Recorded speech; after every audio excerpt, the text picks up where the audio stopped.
ఉమ్మడి శ్రీకాకుళం జిల్లా రాజాంపట్నంలో గంజాయి బ్యాచ్ మరొకసారి రెచ్చిపోయారు. డోల్పేటకు చెందినటువంటి యువకులకు, గొల్లవీధికి చెందినటువంటి యువకులకు గత కొన్నాళ్ళుగా కోల్డ్ వార్ నడుస్తుంది. గొల్లపేటలో ఏర్పాటు చేసిన ఒక శుభ కార్యక్రమానికి శ్రీకాకుళం చెందినటువంటి గౌతమ్ అనే యువకుడు తన స్నేహితులతో పాటు ఆ కార్యక్రమం హాజరయ్యారు. అప్పటికే గొల్లపేట యువకులకును అదేవిధంగా డోల్పేట యువకులు నవీన్ గ్యాంగ్కి మధ్యన కోల్డ్ వార్ కారణంగా నిన్న గొల్లపేటకు సంబంధించిన యువకులతో పాటు శ్రీకాకుళంలో వచ్చినటువంటి గౌతమ్ స్నేహితులను కూడాను దాడి చేసేందుకు పాల్పడ్డారు. ఈ దాడిలో మాత్రం గొల్లపేటకు చెందినటువంటి యువకులందరూ పరారు కాక గంజాయి మత్తులో ఉన్నటువంటి నవీన్ గ్యాంగ్ ఎవరైతే గౌతమ్ ఉన్నాడో ఆయన్ని పట్టుకొని ద్విచక్ర వాహనంపై కూర్చుని పెట్టి గురవాం సమీపంలో తోటలోకి తీసుకెళ్లి బట్టలు ఊడదీసి విచక్షణ రాహిత్యంగా దాడి చేశారు. గౌతమ్పై మాత్రం విచక్షణ రాహిత్యంగా దాడి చేశారు. గంజాయి మత్తులోనే వారు ఈ ఘాతుకానికి పాల్పడ్డారని అన్నదానికి మాత్రం ఆయన ఒంటిపై ఉన్న గాయాలు మాత్రం సుస్పష్టం చేస్తున్నాయి. ఎప్పుడైతే గౌతమ్ వాళ్ళ చేతికి చిక్కాడో గొల్లపేటకి సంబంధించిన యువకులందరూ కూడా పోలీసులను ఆశ్రయించడం జరిగింది. అప్పటికే గౌతమ్ వద్దనటువంటి మొబైల్ ట్రాకింగ్ చేసినటువంటి పోలీసులు ఆయన్ని వెతికేందుకు 3 బృందాలుగా విడిపోయారు. అందులో భాగంగానే గురవాం సమీపంలోని మామిడి తోటల్లో అపస్మారక స్థితిలో పడి ఉన్నటువంటి గౌతమ్ గుర్తించారు. అప్పటికే పోలీసులు వస్తున్నారని సమాచారం తెలిసిన నవీన్ గ్యాంగ్ మాత్రం గంజాయి మత్తులో ఉండడంతో అప్రమత్తమై వారందరూ కూడా అక్కడి నుండి పరారయ్యారు. అపస్మారక స్థితిలో ఉన్న గౌతమ్ మాత్రం ఉటావుటిన పోలీసు వాహనంలోనే ఆసుపత్రికి తరలించారు. కాకపోతే ఈ దాడికి ఏ విధంగా జరిగింది, ఈ విషయంలో తనపై ఎలా దాడి చేశారనే విషయం గౌతమ్ మాటల్లోనే విందాం. నా ఒక్కరిని 10 మంది తీసుకెళ్ళి అక్కడ 20 మంది 30 మంది ఉన్నారు. మొత్తం కలిపి అందరు కలిపి కర్రలతో మొత్తం కొట్టుకొని తీసుకెళ్ళారు. ఎక్కడ తీసుకెళ్ళలేదు, మొత్తం వాళ్ళే వదిలేశారు, కొట్టేవారు. వినర్గా గౌతమ్ ఆ శుభకార్యానికి మాత్రమే వచ్చాను, కాకపోతే తన స్నేహితులకి నవీన్ గ్యాంగ్కి ఉన్నటువంటి విభేదాలతో తనకు ఎటువంటి సంబంధం లేకపోయినా కూడా నేను చిక్కిన తర్వాత ఈరోజు నన్ను ద్విచక్ర వాహనంపై తోటలోకి తీసుకెళ్ళి విచక్షణ కొట్టడమే కాకుండా బట్టలు కూడా ఊడితీసి ఫోటోలు పెట్టారు. ఈ ఫోటోలు కూడా గొల్లపేట ఆయన స్నేహితులు మొబైల్ కూడాను పోస్ట్ చేశారు. ఆ పోస్ట్ చూసినటువంటి యువకులు మాత్రం పోలీసులకు వెనువెంటనే సమాచారం ఇచ్చారు. పోలీసులు మాత్రం వెనువెంటనే తోట వద్దకు చేరుకుంటున్నారు అని తెలిసినటువంటి ఏదైతే నవీన్ గ్యాంగ్ ఉందో వాళ్ళందరూ కూడా పరారు. తమ్ముడికి జరిగినటువంటి ఈ ఘాతుకం విషయంలో అన్నయ్య ఏం మాట్లాడుతున్నారో ఆయన మాటలను అడిగి తెలుసుకుందాం.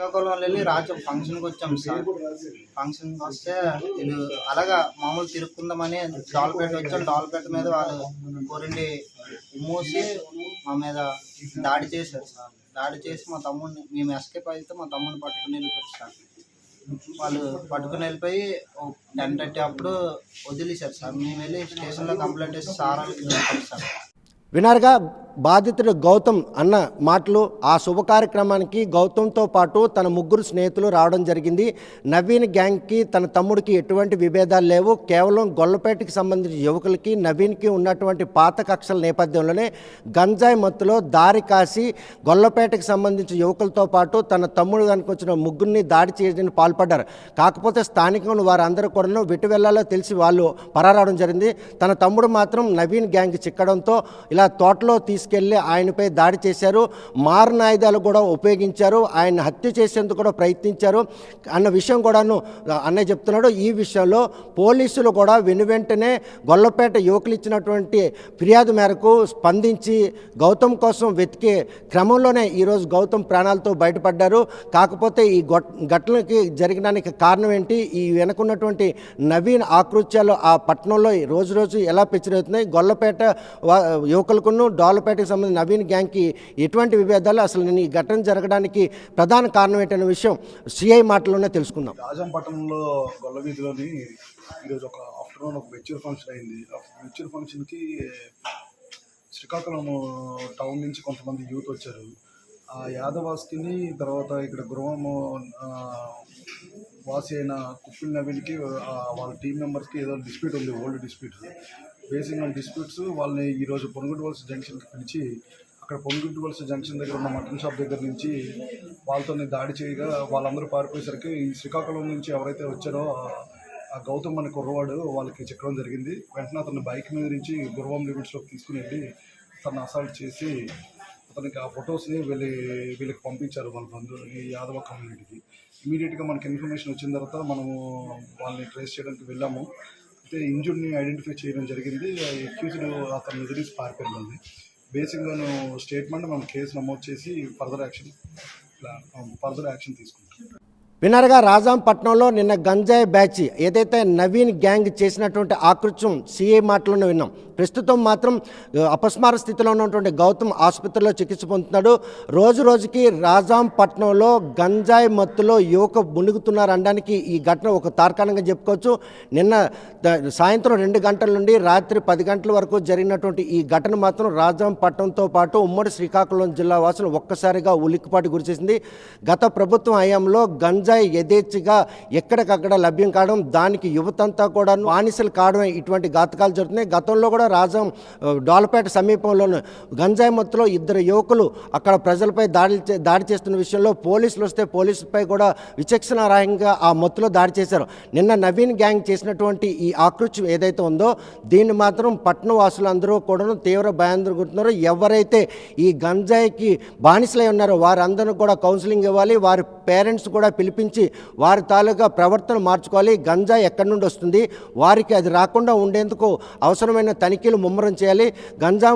రాజాంపట్నంలో ఈ గంజాయి మాత్రం విచ్చలవిడిగా లభించడంతోనే నవీన్ గ్యాంగ్ ఇలా రెచ్చిపోయింది. కేవలం శుభ కార్యక్రమంకి వచ్చినటువంటి శ్రీకాకుళం పట్టణం చెందిన గౌతమ్తో పాటు తన 3 స్నేహితులు కూడాను హతమార్చేందుకు ప్రయత్నం చేశారు. కాకపోతే వారు వీరి నుండి తప్పించుకున్నారు. గౌతమ్ వారి చేతికి చిక్కడం తర్వాత మాత్రం 3 గంటల పాటు ద్విచక్ర వాహనంపై తిప్పుతూ కొట్టుకుంటూ వెళ్ళారు. తోటలో ఆయన కొట్టడమే కాకుండా కత్తులతో హతమార్చేందుకు వారు చేసిన ప్రయత్నంలో పోలీసులు ఉటావుటను స్పందించడంతోనే ఈరోజు గౌతమ్ ప్రాణాలతో బయటపడ్డారు. గొల్లవీధి సంబంధించిన యువకులు వీరందరూ కూడాను ఈ వివాదాలకు మొదటి నుంచి కూడా దూరంగా ఉన్నప్పుడు కూడాను కేవలం రెచ్చగొట్టుడు ద్వారంలో గంజాయి సేవించి ఎప్పటికప్పుడు గొల్లవీధి యువకులను మాత్రం టార్గెట్ చేస్తూ వివాదాలకు కయ్యానికి కాలు దూవుతున్నటువంటి నవీన్ గ్యాంగ్ ఆకృత్యాలు రోజు రోజుకి పెరుగుతున్నాయి. నిన్న జరిగినటువంటి ఈ ఘటనకు మాత్రం ప్రధాన సూత్రధారైన నవీన్ మాత్రం పట్టుకుంటే ఈరోజు అసలు విషయం వాస్తవం బయటకు వచ్చే పరిస్థితి. ప్రస్తుతం నవీన్తో పాటు పరారైన ఉన్నటువంటి 8 మంది కోసం రాజాం పోలీసులు 3 బృందాలుగా విడిపోయి గాలిస్తున్నారు. వారు డోలపేటకి చెందిన వారు కావడంతో మరి వారి తల్లిదండ్రులు పిలిపించి కౌన్సిలింగ్ చేస్తారా, లేకపోతే వారి జాడ కోసం స్థానికులను సహకారం తీసుకుని వాళ్ళు పట్టుకుంటారా? కేవలం గంజాయి మట్టులో జరిగినటువంటి ఈ ఉదంతం మాత్రం రాజాం పట్టణంలో ఒక్కసారిగా ఉలిక్కిపాటు గురికావడంతో పాటు ఈరోజు గౌతమ్ ప్రాణాలతో బట్ట కట్టారంటే అది పోలీసులు తీసుకున్నట్టు చొరవగా భావిస్తున్నారు. పోలీసులు వ్యవహరించే తీరుని మాత్రం ప్రతి ఒక్కరు కూడా హర్షిస్తున్నారు. రాజాంపట్నంలో ఈ గంజాయి బ్యాచ్ ఆక్రమణలను పూర్తిగా అరికట్టాలని చెప్పి పట్టణవాసులు కోరుతున్నారు.